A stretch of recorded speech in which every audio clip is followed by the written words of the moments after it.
नमस्कार, मैं हूँ राधा राणा और आप देख रहे हैं आरएनए टाइम्स। आज हम बात करेंगे बिहार विधानसभा से बड़ी खबर की। बजट सत्र के अंतिम दिन सदन में जबरदस्त हंगामा हुआ। गैर रैयत बटाईदार किसानों के मुद्दे पर सत्ता पक्ष और विपक्ष के बीच तीखी बहस देखने को मिली। मामला इतना गरमाया कि सहकारिता मंत्री प्रेम कुमार और विपक्षी सदस्यों के बीच जोरदार टकराव हो गया।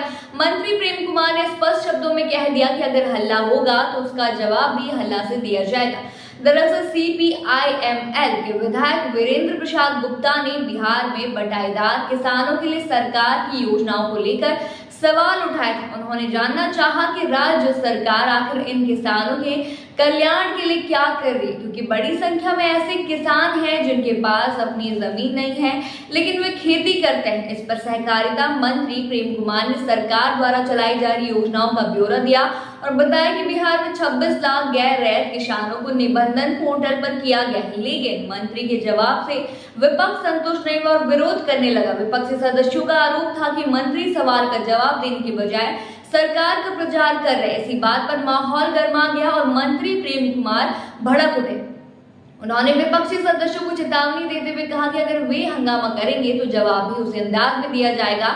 इतना ही नहीं, उन्होंने शोर मचा रहे विधायकों को बैठने और जवाब सुनने की नसीहत दी। मंत्री ने आगे कहा कि जब बिहार और केंद्र दोनों जगह हमारी सरकार है तो योजनाओं का प्रचार क्यों नहीं होगा। उन्होंने कांग्रेस पर भी निशाना साधते हुए कहा कि जब कांग्रेस की सरकार थी तब प्रधानमंत्री राजीव गांधी खुद कहते थे कि केंद्र से 1 रुपया भेजा जाता है तो जो जनता तक सिर्फ 15 पैसा पहुंचता है। बस फिर क्या था।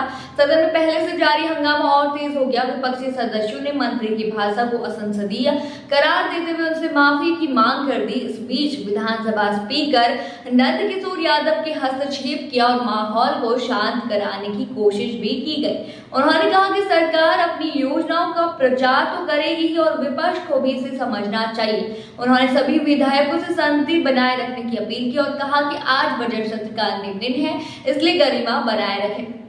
इस पूरे घटनाक्रम के बाद सदन की कार्यवाही कुछ देर के लिए बाधित रही, लेकिन आखिरकार स्पीकर की अपील के बाद मामला थोड़ा शांत हुआ। जी हां, हालांकि बिहार विधानसभा में सत्ता पक्ष और विपक्ष के बीच इस तरह की तीखी नोकझोंक कोई नई बात नहीं है, लेकिन इस बार की बहस ने एक बार फिर ये दिखा दिया कि बिहार की राजनीति में टकराव किस हद तक बढ़ चुका है। फिलहाल इस मुद्दे पर आगे क्या होता है, आगे क्या प्रतिक्रिया आती है, क्या मंत्री प्रेम कुमार अपने बयान पर कायम रहते हैं या विपक्षी दबाव में आकर कोई सफाई देते हैं, यह देखना दिलचस्प होगा।